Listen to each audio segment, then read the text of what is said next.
my second year to come. This is going to be our 5th year. About 10 years. We've decided that we have been here 7 times. This is my first time. I've been coming for 9 years. This is my first year. Approximately 10 years. It's like 12 years, but I missed 1. 7 times. 2. This is my first time. This is my 8th year. This is my first year. Probably 7 years. Technically, this is my second year showing up. 5 years. This year is my 7th year. It's my first year. 2 years. As long as I have. I've been coming here since day one.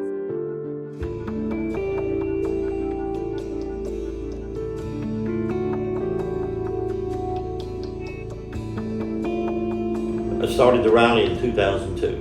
The reason I started it is I rode with a bunch of guys in another state and the roads was horrible. And the first time I rode up on Queen Wilhelmina, I just thought it was so beautiful. The twisties, the turns, the ride, the whole 9 yards. And I just started putting some stuff together and it just kind of evolved. It just kind of really moved forward. Honestly, I lost my wife in 2015 and I seen a commercial one day on there and I love the kids. I mean, that's the reason my rally, the Talimena Rally, is open to kids and everybody. And I seen that commercial and the first thing I thought was, them kids are there and they're sick and they don't even know it. And you know, I would lay down my life for a kid or a grandkid. So St. Jude's really touched my heart. And honestly, my rally before, when I gave to a local charity, didn't take off until St. Jude was added. And then when St. Jude was added to the Talimena Rally, it just exploded. The first year I did it for Talimena in 2012, I had 32 people show up. And we raised $5,000 and I split it with the local charity I've been giving it to, and I mailed a check for $2,500. And I was so excited that I could mail something. And then I got to listen to them and they're like, you know, it costs millions of dollars to do this and do that. And I'm like, well, $2,500 ain't nothing. So I said, what can I do to make it better? What can I do to get people involved? Well, when I was in the Hog chapter and the director, I traveled from state to state and I just got to talking to people. Okay, you don't get food at the rally, never, you buy it. If you want to go in and see bands and stuff, it's separate, and you got a poker run separate. And I'm like, you know, let's just put it all together and give you one price. Here it is. If you spend your hard-earned money donating to a charity, you would like to, and I would know how much money was raised and did it go there. So my deal with St. Jude was when I raise it, I send the checks in, they send me a letter every year stating what we raised this year, and I post it right on Facebook. It's either up to this one, it's either, I think 427. Okay. Which is almost $500,000. Right, okay. And hopefully this time I can touch that 1 million mark. Yeah. And you just said a lady walked up to you and said that What me and Jake said last night, that she thought about it all night. Yeah. And she said, I don't have any kids and I want to help your kids. Yeah. She wrote me a $1,000 check. Yeah. And when I looked at it, I thought it said 10,000. And I said, oh God, lady, thank you for this donation of 10,000. And she goes, oh my God, I put too many zeros, didn't I? I said, no, we're good. It amazes me. I don't know this lady, you know? And the whole time this thing's going on, and I'll tell you, we got sponsors. Yeah. That one of them, Richard McBroom, he'll mail me an envelope full of checks. He works construction, and he asks these people while he's working on houses inside, would you make a donation? Could you help me raise money for these kids?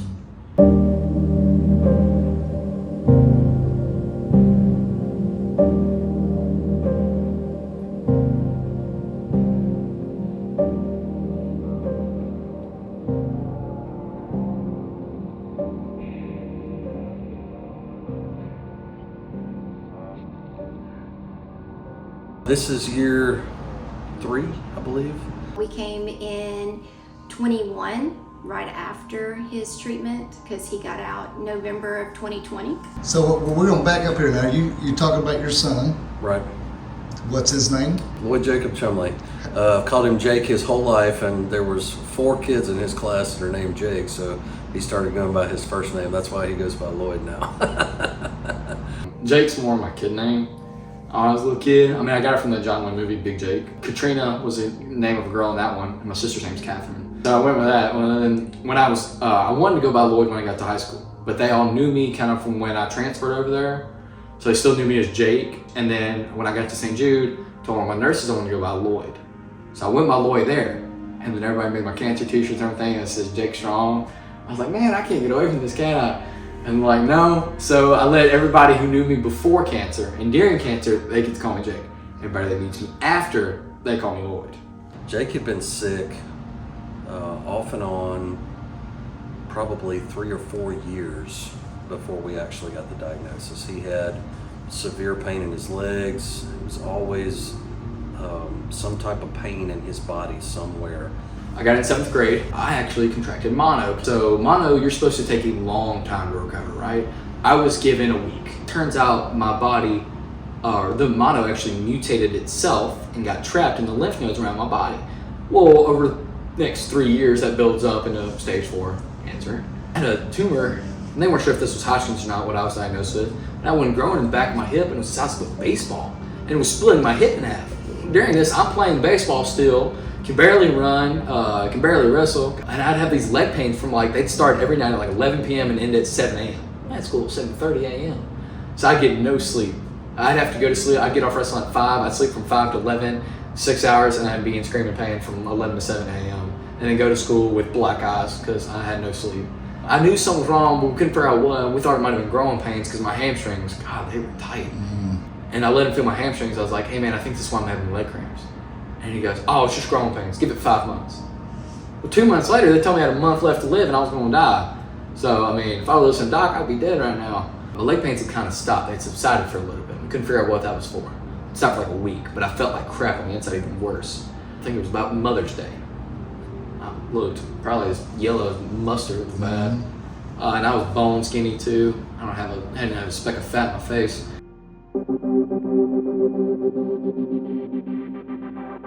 We got the official diagnosis in May of 2020. By that time, he was already very advanced. He was stage 4 by the time we finally got to a doctor that figured out that he had cancer. He was 15, almost 16.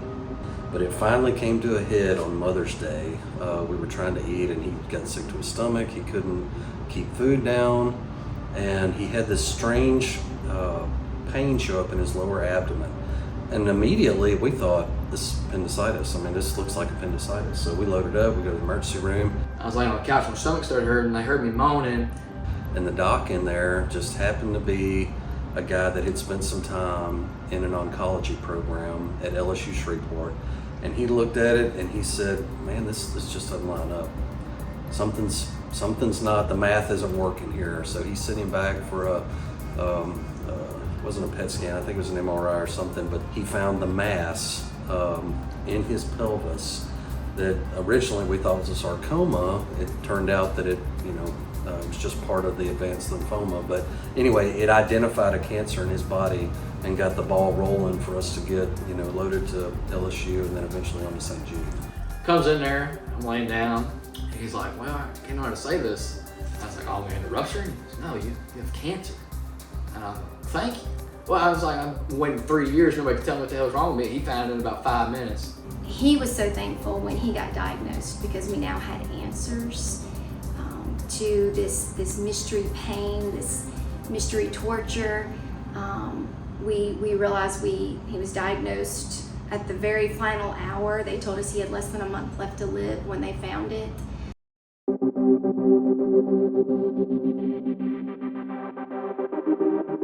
So that all happened really fast. We ended up at LSU and probably within 6 to 8 hours, we had a team of doctors in there that were looking at him and saying, this is very advanced. We're gonna make the call. We're gonna get you loaded up and on the way to St. Jude right now.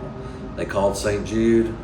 He had and I've got some pictures, I'll show them to you. When you see them, your stomach will just drop. It's rough to look at, but there was a mass of lymph cells on his heart. They were putting pressure on him, and they couldn't put him in a helicopter to fly him up there because the air pressure could have caused could have caused one of those to burst.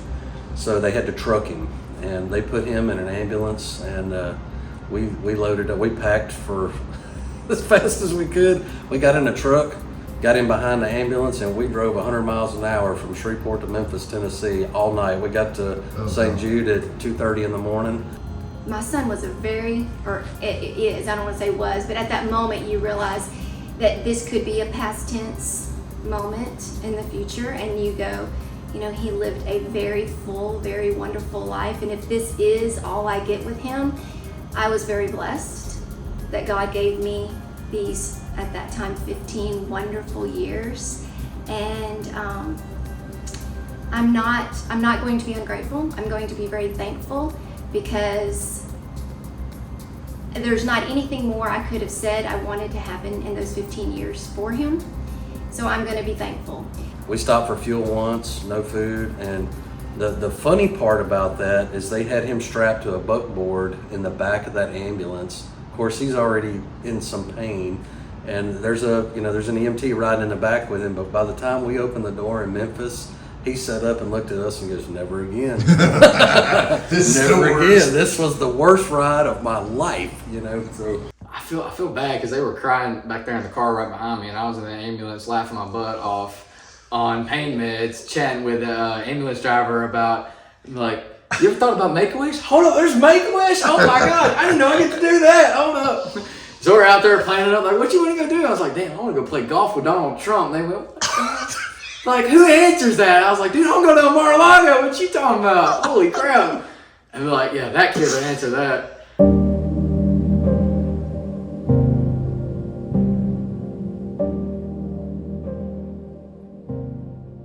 They had a team at 2:30 in the morning ready for us. We get there, the doors come open, the hospital administrator, the oncologist, everybody that was in they divide, all patients are divided into teams so they can handle the load, right? So you might be A team, B team, whatever. But your people, your staff are assigned to you when you first get here, and they got us and they got Jake, and I'm telling you, in less than 12 hours, he was already in treatment. They had a room set up. Of course, we didn't have a place to stay, anything. They put us in a room that had a suite beside it where we could bunk down. There's a cafeteria there, showers, whatever you need. But it's like an all-inclusive resort for kids that are in treatment. You show up and you need for nothing. They are ready to go. And it's the most amazing place that I've ever been to in my life. When you get there and you see what all they do for these kids, it's unbelievable. It's unbelievable. You walk the halls, everything is, I come from a small town, so state of the art to me is still a screwdriver, right? You go in this place, they have the most advanced electronics, the most advanced equipment. It's unbelievable. And they began treatment. They began his chemo right away. And the first week we asked him, "How are you feeling?" He says, "I feel better now than I did the entire first year before treatment began." So day 2 or 3, they're getting all of his initial scans done and getting stuff to work with. We go down to the what they call nuclear medicine, which is where all the x-rays, MRIs, PET scans, and they send him in and they get this thing done. The guy working there ends up being from our hometown, so we chat with him for a little bit. Cool guy. When he finishes, we get him back in the wheelchair because at this point he can't walk. He's shutting down. So we got him in the wheelchair, and we're coming out of there. And I asked the tech, I said, "Well, how long before we see the results?" And he goes, "Oh, your doc's already got them." I said, what do you mean? He said, "They carry tablets, and the machine Bluetooths all that to their tablet instantly. You don't wait for anything. You don't wait for results. It's instant as soon as you get the test." And it blew me away. I'm used to waiting for lab work and radiologists to read x-rays, and no. None of that happens. It's instantaneous, that quick. When they first found it, he actually had a baseball-sized Ewing sarcoma in his right pelvis, which should have led to an amputation of his right leg. And they when they sent him to St. Mary's to do a CAT scan of his torso, that's when they actually found the 40 other tumors in his body that ended up being the Hodgkin's lymphoma. So at that time they said, well, we can't even operate on this sarcoma because we have to treat the Hodgkin's. And as he mentioned last night, when he spoke, that if he had been cut open, the oxygen would have caused the Hodgkin's to spread. What he did not mention was when he had to start the chemo within 24 hours, he had a tumor so big on his heart and on his lungs, he could not be put under anesthesia. He had to have a PICC line put in his arm and laced to his heart, and he had to stay awake. They had to keep him awake for that procedure, and while they did a biopsy on his bone marrow and a biopsy on his tumor, they had to keep him awake through the whole procedure because they could not afford to put him asleep. His organs, his kidneys in particular, were starting to shut down. His skin was yellowish, that jaundice they get. His blood had become toxic. There was so much, he had Hodgkin's lymphoma, which is a blood cancer, right? So you have Hodgkin's, non-Hodgkin's, leukemia, Burkitt's, which is kind of a mixture of both, and all of that is a mutation in the red blood cells. And of course, every organ in your body, gets red blood cells, and so it affects each one of those organs start shutting down. So in the large masses were around his heart and around his kidneys and pancreas, and it was killing him. He said just the pain of going to school every day and pushing through school and pushing through baseball and being told that I was a perfectly healthy 15-year-old boy and there was nothing wrong with me, and he knew he felt as bad as he did, that was the hard part. And now he was getting treatment, and he knew that there was a light at the end of that tunnel, so it was great. And he was determined that cancer was not going to steal one thing from him. He was top of his class. He had a 4.0. He was 100th of a point away from being valedictorian, and he did not want cancer to steal one single thing from him. So he never missed a single deadline. He never missed a single class. He would schedule his appointments first thing every morning. And St. Jude is wonderful. They won't make you go. They won't make children. They'll just, sleep as late as you want. Get here when you feel like it. I mean, you could show up at 7 p.m. for an appointment. They'll stay there till midnight if they need to. But he'd be there bright and early, 5:30, 6 a.m. He'd make his appointments so that he could be back in his room when school started at 8 a.m. And he'd log in virtually and attend all of his classes, take every test on time. He'd participate in the classes. He wouldn't turn his camera on. He didn't want anybody to see him. But he was always there. He's anything he wanted, and he's always done lots of stuff. He did soccer, he did baseball, he was a varsity wrestler his 7th grade year, which is actually where they think he picked up the cancer. Because we asked, how did this happen? And they said, well, they did the genetic testing and everything, and it wasn't anything genetic, but he had gotten, they went back, they said about 3 to 5 years, he got mono. So they estimated probably about his 7th grade year while he was doing wrestling, he got mono, and probably had not recovered completely, and then it went into pneumonia and bronchitis, and it was just like a triple boom. But the Epstein-Barr virus just mutated, and it changes your DNA, and it caused the cancer. So it's like one of those things, every 12th cell hiccuped and created this Epstein-Barr virus that kind of floated around in his body until the lymph glands would trap the bad cells in there, and until they made solid tumors. And so he just would start getting more and more sick. But a few months before the diagnosis, where you could actually see him start slowing down. I mean, this kid had had cancer for years, and nobody knew, And it's not like we sat around, going, it's nothing, walk it off. We've been taking him to doctor after doctor, and nobody could figure it out, And then fate happens, and one night you're sitting in the emergency room, and there's that one guy that you're supposed to meet, and he figures it out, you know, and then St. Jude takes over from there. But I'm glad to hear that. Just real quick, you know, that's what happened with Steph. We thought that she had just something in her nasal that they did an x-ray, so it's kind of congestion. Oh, sure. Yeah. And then when she just fainted, took her to the emergency room, that one person did a CAT scan on her, and they're like, that's a brain tumor. So they were picking that up, but they didn't know it was in her fourth ventricle. How about that? So misdiagnosis will take you out. And that's something you have to really consider too. As doctors, they're human just like us. You know, they don't. If you see 50 patients a day, and 99% of them have minor issues, right? Common cold, cuts and bruises. You're not really trained to look deeper. And, you know, at first I was angry that some of these doctors didn't really take the time to, especially when we're on appointment number 3 or 4 and he's not getting better and we're still not looking any deeper. And I was pretty upset about that. My wife more so than me. She's a little more vocal than me, but when you look back at it, you know, hindsight's always 20/20, and you look back and you think, well, you know, how many times have I missed something? You know, I'm a mechanic. I miss stuff all the time. Well, the thing with that, You know. the thing that we say a lot, and you said that, is one thing that we do when something's broke, you figure out what that is and you fix it. But if you don't know what's broke, you can't fix it.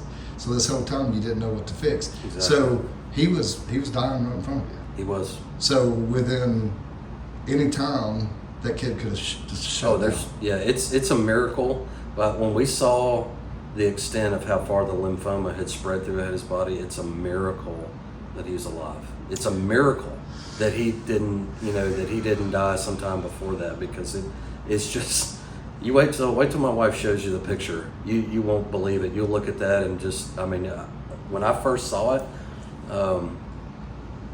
you know, you're in that when you're helping somebody through treatment, you're laser focused on what's next, you know, and getting them through the treatment.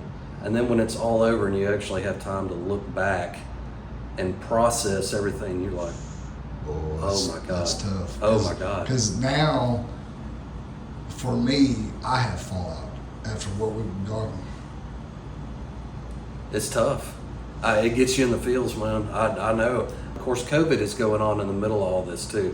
To complicate everything, it's May 2020.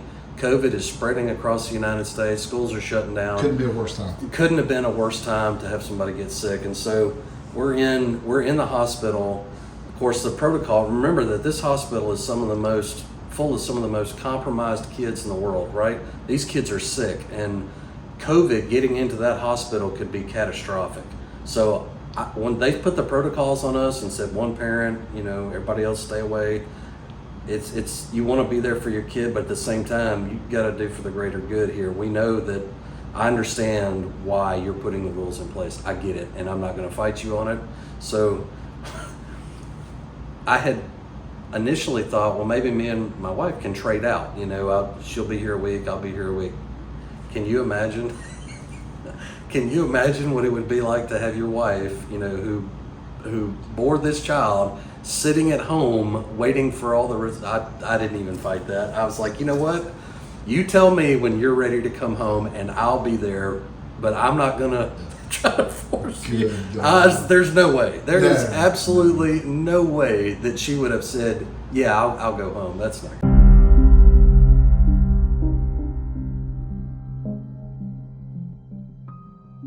Fast forward to today, and he is 2.5 years in remission. We just had his St. Jude checkup on our way into town. He is cancer-free. We've had 3 post-treatment checkups, 2 at Memphis at St. Jude, and then St. Jude has an affiliate at LSU Hospital in Shreveport. And so we were there Thursday before we came up here. We actually left from the hospital and came up here, and he had just gotten the all clear again. So we're 2 years post-treatment, complete remission. And he's healthy, he's doing great. He's a sophomore in college, 18 years old, and he's achieved every dream he set his sights on.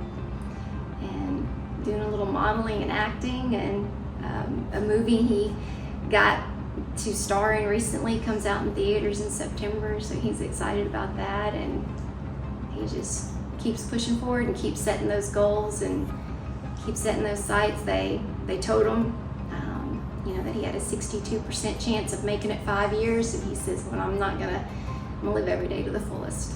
I'm not gonna let the sun set on anything. So 16th birthday was rolling around while he was in treatment. I said, what do you want? He says, I want a motorcycle. And I said, we will make that happen for you. Neutral? Yeah, good. Come on.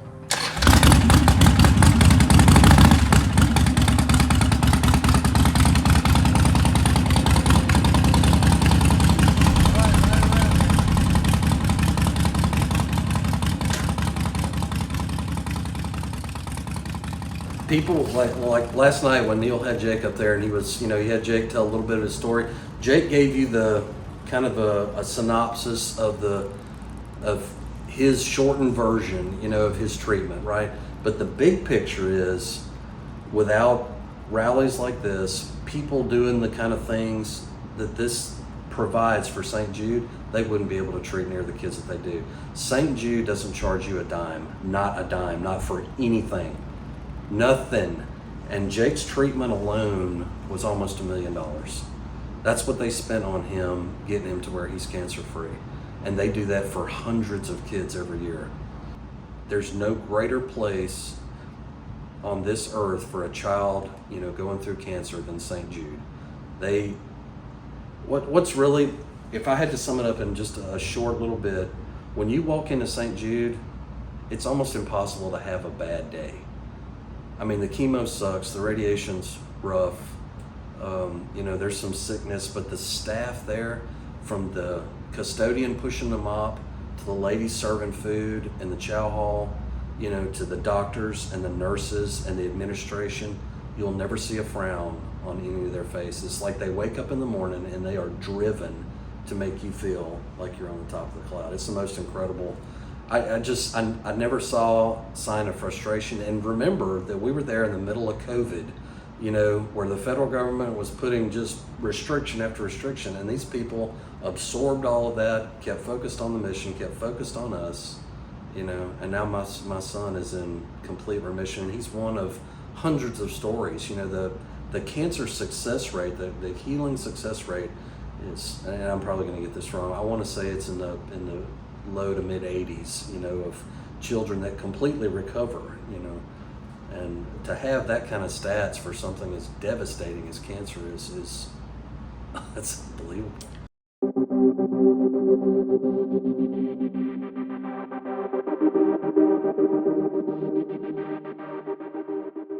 Yeah, we came the first year, and Nicholas Dyson, who lost his son to cancer some years before, had a student that was going to Webster Junior High where my wife was a teacher, and so that's how we met him, of course, and then he introduced us to Neil, and that's how we ended up here, was through Nick Dyson. But I've actually taught both his son and his daughter, but I was teaching his daughter that year that my son got sick and was at treatment at St. Jude. And then the year I came back from St. Jude, which was halfway through the school year, I was teaching his son that year. And so he was like, the Talimena Rally's coming up, we'd love for you to come. And he reached out to me that he was a St. Jude parent as well and shared his story with me about his baby. And so we did, we came and we checked it out. And so that was our first invite, was in 21. It's a good cause for the children, and just there's no other ride like it, of all the things that you get out of this ride, to see the people come from all over the country basically to come in here and do this rally. Because I like it. The obvious answer is because it supports St. Jude's. So that's great.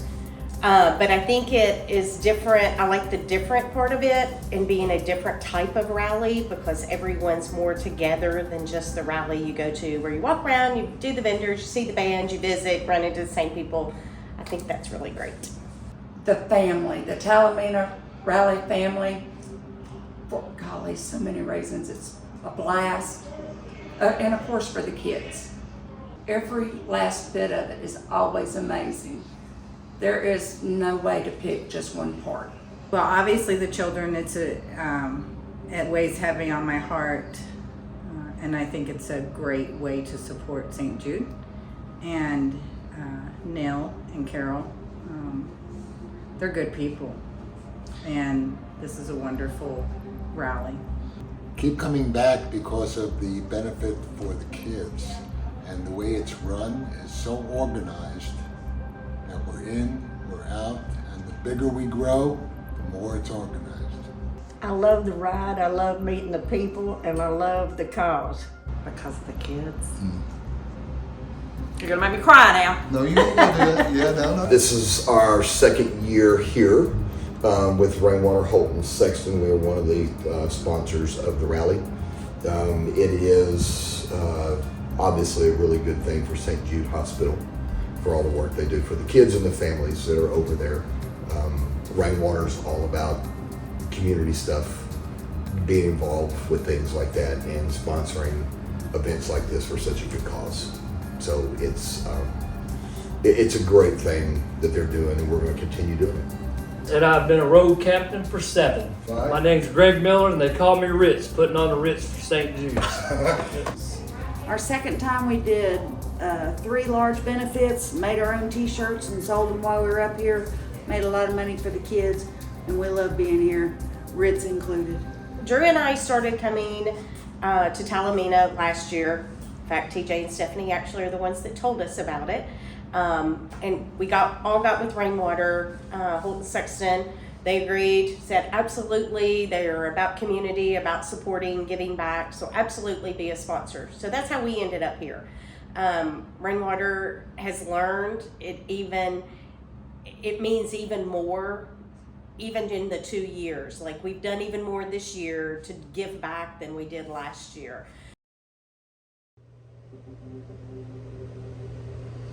After hours of editing this video, making the video, recording the interview, asking these questions, and now probably around 20 hours of editing because I'm slow.